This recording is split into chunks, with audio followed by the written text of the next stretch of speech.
नमस्कार दोस्तों, मैं आपका अपना पीके। दोस्तों, आज का जो टॉपिक है बहुत ही इंटरेस्टिंग है।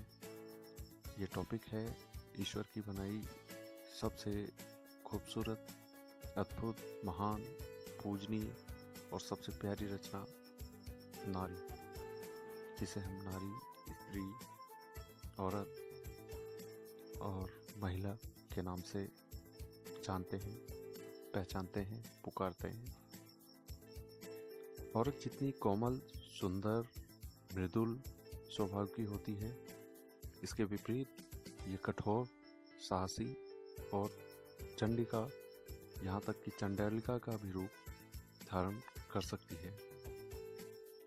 ये ईश्वर की एक ऐसी अद्भुत, जटिल रचना है कि युगों युगांतर से यही धारणा है तथा शास्त्रों में भी यही मान्यता है कि औरत को पूरी तरह से समझ पाना ना तो इंसानों के बस में है और ना ही देवताओं के और ना ही गंधर्वों के बस में है। फिर भी हमारे महर्षियों ने अपने ब्रह्म ज्ञान तथा अध्ययन द्वारा स्त्री को जानने, उन्हें समझने के लिए 5 वर्गों में विभाजित किया है। इन 5 वर्गों में ही पूरी नारीत्व समाहित है। तो दोस्तों, इस वीडियो को ध्यान से देखिए और नारी को लेकर आपकी जो समझ है, जो अवधारणा है, उसे परिपूर्ण कीजिए।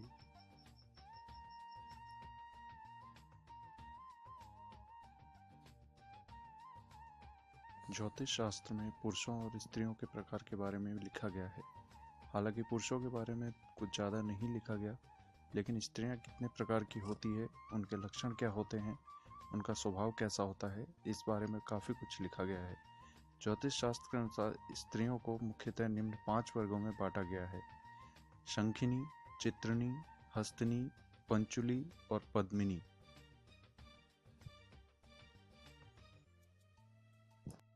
शंखिनी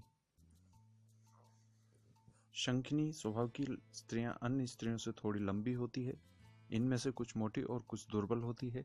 इनकी नाक मोटी, आंखें अस्थिर और आवाज़ गंभीर होती है। यह हमेशा अप्रसन्न ही दिखाई देती है और बिना कारण ही क्रोध किया करती है। ये पति से रूठी रहती है। पति की बात मानना इन्हें गुलामी लगता है। इनका मन सदैव भोग विलास में डूबा रहता है। इनमें दया भाव भी नहीं होता, इसलिए परिवार में रहते हुए भी उनसे अलग ही रहती हैं। ऐसी स्त्रियां संसार में अधिक होती है। ऐसी लड़कियां चुगली करने वाली, यानी इधर की बात उधर करने वाली होती है। यह अधिक बोलती है, इसलिए लोग इनके सामने कम ही बोलते हैं। इनकी आयु लंबी होती है। इनके सामने ही दोनों कुल, पिता व पति, नष्ट हो जाते हैं। अंत में बहुत दुख भोगती है। ये उस समय मरने की इच्छा बारंबार करती है, लेकिन इनकी मृत्यु नहीं होती। चित्रिणी चित्रिणी स्त्रियां पतिव्रता, स्वजनों पर स्नेह करने वाली होती है। यह हर कार्य बड़ी ही शीघ्रता से करती है। इनमें भोग की इच्छा कम होती है। श्रृंगार आदि में इनका मन अधिक लगता है। इनसे अधिक मेहनत वाला काम नहीं होता, परंतु ये बुद्धिमान और विदुषी होती हैं। गाना बजाना और चित्रकला इन्हें विशेष प्रिय होता है। ये तीर्थ, व्रत और साधु संतों की सेवा करने वाली होती है। ये देखने में बहुत ही सुंदर होती है। इनका मस्तक गोलाकार, अंग कोमल और आंखें चंचल होती है। इनका स्वर कोयल के समान होता है। बाल काले होते हैं। इस जाति की लड़कियां बहुत कम होती है। यदि इनका जन्म गरीब परिवार में भी हो तो ये अपने भविष्य में पटरानी की तरह सुख भोगती है। अधिक संतान होने पर भी इनकी लगभग 3 संतान ही जीवित रहती है। उनमें से एक को राजयोग होता है। इस जाति की लड़कियों की आयु लगभग 48 वर्ष होती है। हस्तिनी हस्तिनी इस जाति की लड़कियों का स्वभाव बदलता रहता है। इनमें भोग विलास की इच्छा अधिक होती है। यह हंसमुख स्वभाव की होती है और भोजन अधिक करती है। इनका शरीर थोड़ा मोटा होता है। ये प्राय आलसी होती हैं। इनके गाल, नाक, कान और मस्तक का रंग गोरा होता है। इन्हें क्रोध अधिक आता है। कभी कभी इनका स्वभाव बहुत क्रूर हो जाता है। इनके पैरों की उंगलियां टेढ़ी मेढ़ी होती है। इनकी संतानों में लड़के अधिक होते हैं। ये बिना रोग के ही रोगी बनी रहती है। इनका पति सुंदर और गुणवान होता है। अपने झगड़ालू स्वभाव के कारण ये परिवार को क्लेश पहुंचाती है। इनके पति इनसे दुखी होते हैं, धार्मिक कार्यों के प्रति इनकी आस्था नहीं होती है। इन्हें स्वादिष्ट भोजन पसंद होता है। इनकी परम आयु 73 वर्ष होती है। विवाह के 4, 8, 12 अथवा 16वें वर्ष में इनके पति का भाग्योदय होता है। इनके कई गर्भ खंडित हो जाते हैं। इन्हें अपने जीवन में अनेक कष्ट झेलने पड़ते हैं, लेकिन इनका कारण भी ये स्वयं ही होती है। इनके दुष्ट स्वभाव के कारण ही परिवार में भी इनकी पूछ परख नहीं होती है। पंचुली। पंचुली स्वभाव की लड़कियों के मस्तक का चमकीला बिंदु भी मलिन दिखाई देता है। इस स्वभाव वाली महिलाएं अपने परिवार के लिए दुख का कारण बनती है। इनमें लज्जा नहीं होती और ये अपने हाव भाव से कटाक्ष करने वाली होती है। इनके हाथ में 9 रेखाएं होती है जो सिद्ध, पुण्य और पद्म, स्वास्थ्य आदि उत्तम रेखाओं से रहित होती है। इनका मन अपने पति की अपेक्षा पर पुरुष में अधिक लगता है, इसलिए कोई इनका मान सम्मान नहीं करता। सभी इनकी अपेक्षा करते हैं। पंचुली स्त्रियों में युवावस्था के लक्षण 12 वर्ष की आयु में ही दिखाई देने लगते हैं।